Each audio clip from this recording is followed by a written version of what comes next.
Hi, I'm Kelley Norton, your AZ Realty lady at EXP Realty. Count on me for all things Arizona real estate. Hello everyone, I am Jason Bates, the owner of Electrum Financial, where mortgage is not a flip of the coin, and I'm also the host here, or one of the hosts here, of the Arizona Real Estate Lifestyle Show. So thank you for joining us here today. Really appreciate you taking time to spend time with us, so appreciate that. And I am joined here by, or with, my counterpart, my co-host, my whatever, my wingman here, wingwoman here, Goose. Her name is Goose, Kelley Norton. Yes, call me Goose. Hey guys, I'm Kelley Norton. I'm known as the AZ Realty Lady, Valley native and a real estate agent serving the Phoenix and surrounding areas for over 22 years. So super excited to be here again today with Jason, and we have some good stuff today, right, Jason? Yes, we do. We have some really good stuff and really kind of the times stuff, which is what we want to try to do. We want to try to bring you information that is relevant to today and maybe in the future as well. So today I thought we'd kind of expose the scam here a little bit. So it's a little bit of a segment that we kind of thought up, and we would kind of take some situations that we encounter in our daily activities and kind of bring them to you so that you don't fall victim to a scam. And I would say victim, but you know, kind of fall into that trap, because there are some traps out there. So what do you say we jump right into it? Absolutely. Let's roll. Okay. All right.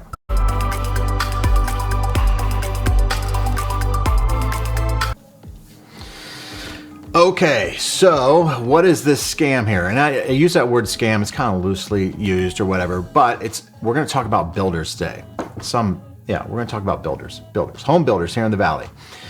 They're desperate for business, right? They wouldn't even talk to you, right? Just not too long ago, Kelley, right?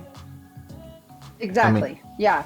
A lot of builders were trying to incent the buyer to not have a realtor representing them, protecting them, so they wouldn't pay for the real estate fees. To me, that's kind of a red flag, right? Yeah. Because that agent in that new build office is representing the seller, the builder.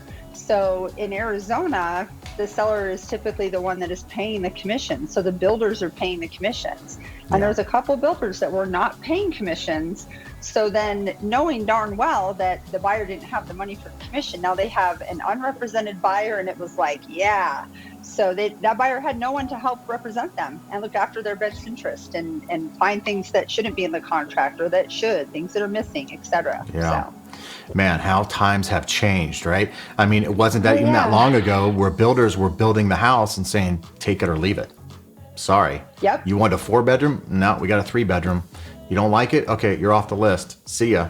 I mean, it was really kind of bad out there. Now the script is starting to flip, I should say. So I want to bring up this loan estimate. This is a client that I was dealing with, had him pre-qualified 6 months ago. Goes to a builder, a big prominent builder here in the Valley, across the nation, actually a nationwide builder. And the builder is desperate for business, so they're pulling out all the stops to try to get this gentleman's business. And they may succeed, actually. This may not be a bad deal for the client, but we're gonna go through it here. So loan estimate here, sales price $423,000. And you'll notice up here, it's FHA, an FHA loan. So $423,000 at 5.625%. That's pretty good, right? Everybody's hearing 7% out there, or maybe even higher in certain circumstances. This person is putting, I believe, 5% down on this transaction. So 5.625 just for disclosure, this is not my client. Yeah. Not her client. It's a client that I was dealing with. I'm probably not even going to be dealing with them anymore, because this is a pretty good deal, actually, in a way, and we're going to go through that. I think it can be better. I can do better, but we're going to kind of point that out here. So the one thing I want to draw everybody's attention to is this right here, this buy down here, 2.75%, 11,000 in buy down to get that 5.625% rate. So I'm hearing anyways, a lot of builders out there saying, hey, we've got this kind of rate, we can get you in this rate, not really going through the buy down on that. at least from what I've heard. Maybe they're kind of advertising that after the fact, but to draw you in, they're drawing in this, hey, we've got rates in the 5s kind of situation. What are you hearing out there as far as that goes, Kelley? Yeah, definitely. There's a lot of builders that are saying, hey, I've even seen some where they're guaranteeing a 4.5% interest rate. So yeah, we are seeing that. We're seeing a lot of incentives towards the design center. But here's the trick with credits is that you really have to dig into those credits and see what the requirement is to get it, because a lot of the design center credits they're giving you have to spend a certain amount above the credit in order to get the credit. Right. So you can get, let's say, a $10,000 credit, but you have to spend $15,000 at the design center. Oh. So you have to spend 5 to get the 10. So there's some tricks there. So don't be fooled by what you're seeing. Make sure that you're asking the right questions, or you have a representative that's going to know how these little tricks are played. And you don't get that final language until the contract is in front of you. So that's where I always find it. And in full disclosure, this is a current loan estimate. This isn't from 6 months ago or anything like that. This is a current loan estimate. The other thing that they charge here, they sent it to me to say, hey, look, Jason, can you match or beat this? And I actually could match it. Processing and underwriting fees, builders typically charge those. Somebody like myself, I don't typically charge those fees, but builders do charge those fees. Now, the other thing that I want to kind of point out here too, Kelley, and you can maybe speak to this too, is down here in section C, services you can shop for. Now, in a builder's situation, can you shop for them? Maybe not, right? Sorry, I'm trying to highlight it and I'm not doing a good job here, but this is the title company. So typically builders use their own title companies to facilitate the transaction, right? And I don't know about you, Kelley, but every time I see these, I feel like, and I did a comparison about a year and a half ago, 2 years ago, if I were to send a deal over to a title company or, just a resale versus a new build, the title insurance in particular would be less. This $2,200 for a $468,000 home seems a bit high to me. These title fees seem a bit high to me. I've always noticed that going with the builder's choices do tend to be a little higher, whether they're getting that back in a kickback, not sure. Obviously, on our side of the business, on the resale side and with lenders, we're allowed to get kickbacks and things like that, but a lot of things don't apply to builders for some reason. I can't incent someone to use my lender. I can't say you have to use my title company. I don't know one builder that has ever allowed a buyer to use their own. So. Yeah, and it's under the section services you can shop for. Meaning, you as a consumer, if you don't want to use the builder's title company, you could change it. But the builder may say, okay, you can do that. However, then you lose the incentive. So it's not just the lender that is subject to the incentive or tied to the incentive. They're tying. Yeah. So it's I want to say steering is kind of the word that comes to mind here, but they get away with it because, they've got good lobbyists. Now, I will say, this person put $10,000 down here. Seller credits. Look at this, $20,000 the seller's giving. $20,000. That's a number. That's a big number. Mm-hmm. And this is where I think builders tend to take advantage of that, or the title companies, or the mortgage company that the builder is affiliated with that maybe owns the mortgage company. They tend to take advantage of that and charge these fees. And that $20,000 gets chewed up real quick.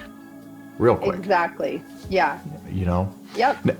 Now, where I say... And go ahead. Sorry, go ahead. Or like, I know, right? Because I can't compete with that.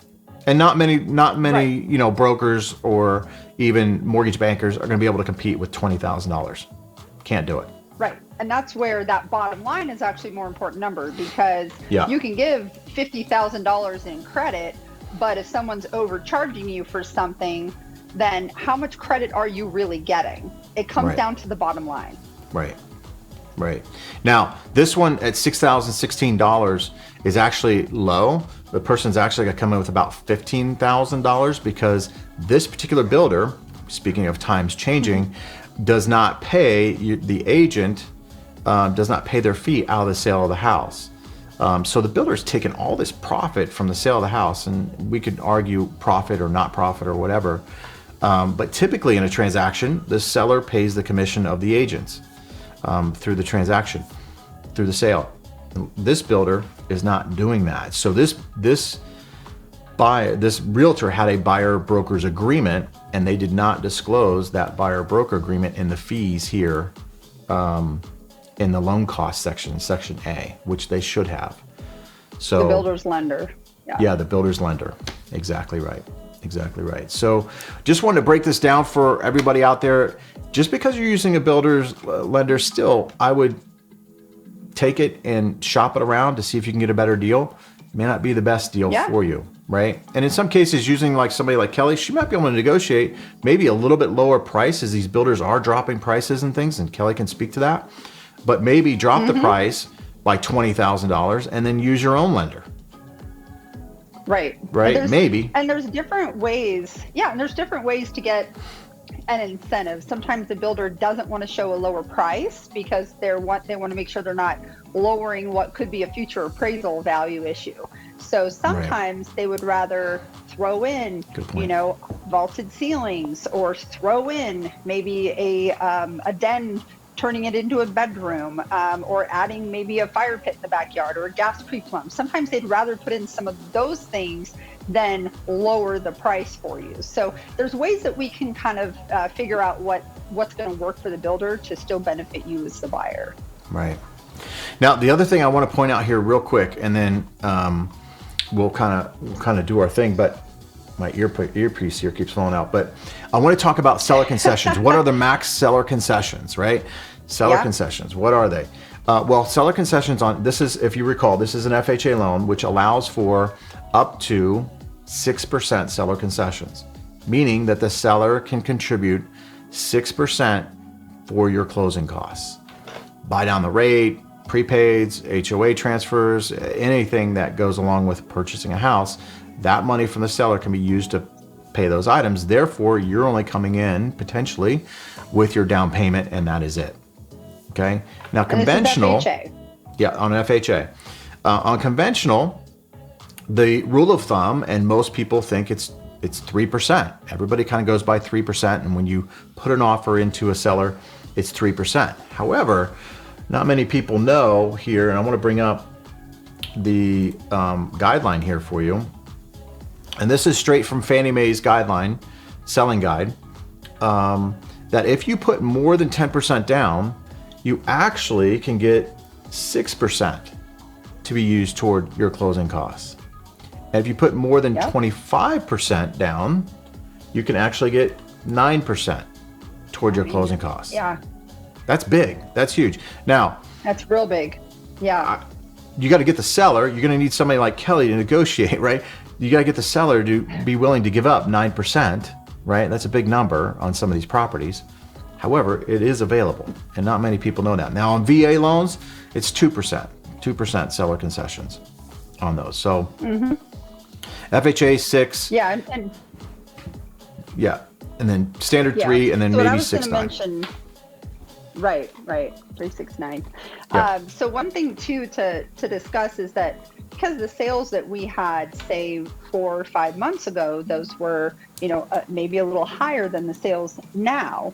So you could actually build in some of that percentage into the price and still be okay on your appraisal, because the last several sales from, up to 6 months ago were higher.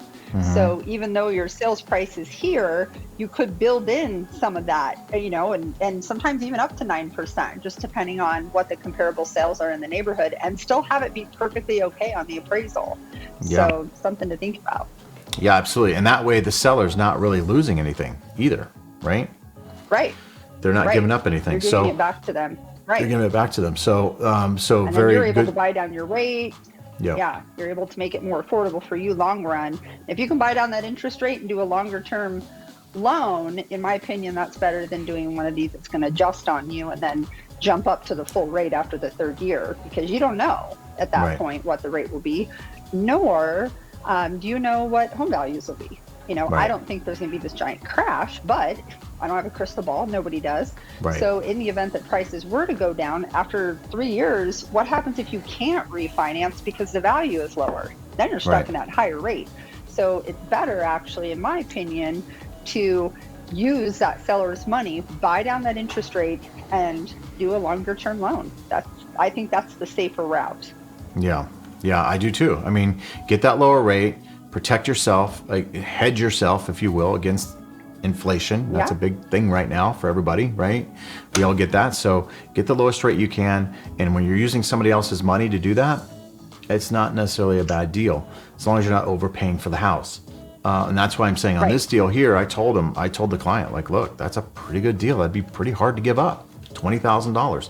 I can't offer that to you. So I can get him close to the same deal, but he'd have to come in with just a little bit more than what he would have to come in with the builder. So and that's it's one of those things. That is what I absolutely love about Jason, for everyone watching, is that he's going to give you the honest answer. So, and that's why he and I mesh so well together, because we're really wanting to look out for what's best for the client, not for what's best for padding our pocketbook. And that's where having someone take a look at stuff that a builder's offering, or having representation on a transaction for a new builder, is great, because we do have your back, and ultimately we want what's best for you. And if we, if Jason can't offer the best deal, he'll tell you that, and he'll say, like he's telling to this, you know what, I can get close, but I can't beat it. So you're better off going with what you have. And that's, that's awesome. That's looking after that person's best interest. So kudos. Absolutely. It's fair. You the bomb. It's a fair deal. Hey, I wanted to bring up too, I don't know if you've heard this. I think we talked about this earlier in the week or last week. And it's a little bit of a warning to everybody out there, especially agents who may be watching or listening or whatever. With this contraction that's kind of happening, fewer deals happening, a lot of title companies are having what I'm hearing, some maybe financial issues. So I had an agent who reached out to me and said his commission check after he closed on the house for the client had bounced. Not good. So that brings PTSD from 2008 back to a lot of people. Yeah, sure does. Yeah. So fair warning out there: be careful. Talk to your title companies.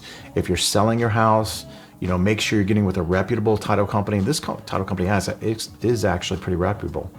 I don't know how you change that. You're not going to ask for the title company's financials, right? That'd be kind of hard to get. So I don't know how you'd protect yourself against that, but do be aware of this and ask questions up front. Is this transaction you go through? I have actually asked for them to prove, for a title company to prove before that they were financially stable. So it can happen. I did, because it was for one of my clients, and they kept countering a title company, and and we were in this other market back, when it was a crash market. Like, hey, you know what? I don't even know this title company. So we left that, burden of proof onto the title company. Said, hey, show us that you're stable, because my client does not want to put this earnest money there and have everything going on and not have a deal and lose all the funds. So so you can actually get some info from them. Okay, good to know. So do that if you're out there. So I think that's all I got this week. This week was kind of a weird kind of week. We've got inflation data coming out today. That came out not good. So we haven't had a pivot yet. So as far as the rates go, I don't know that rates are going to come down anytime soon, but we can buy down the rate. There are other alternatives out there, other programs. So reach out to me. I'd like to go over those programs and those alternatives for you, or with you, to see if it fits your situation. So yeah, absolutely. And also want to just share really quick, November, Bone Marrow Transplant Awareness Month. So if you don't know about some of the illnesses that can require a bone marrow transplant, I urge you to look into that. I have some clients that currently have DOC8 syndrome, and we'll put a link up here so you can learn about their story, just to kind of educate you on some of the things that are out there. But yes, November, Bone Marrow Transplant Awareness Month. So you'll hear me say this for a lot, because I'm really trying to bring some awareness to help out these 2 little girls. So couldn't imagine having 2 children that have, a life-threatening illness like that. So yeah, that's scary. Two little girls under the age of 7, and So anyway, we'll have the link on here so you can learn more about it. Yeah, so check that out. All right, that's all I got for this week. Thanks for joining us this week. Really appreciate you spending time with us. Please share this with your friends and family. Don't forget to download the Prem TV app on Roku or on Fire Stick. You can get the actual Prem TV app and watch these on your big screen instead of your computer screen or your tiny phone screen, right? So reach out to me, Jason Bates, if you're looking for any kind of mortgage needs in the state of Arizona. I'd love to be your broker of choice.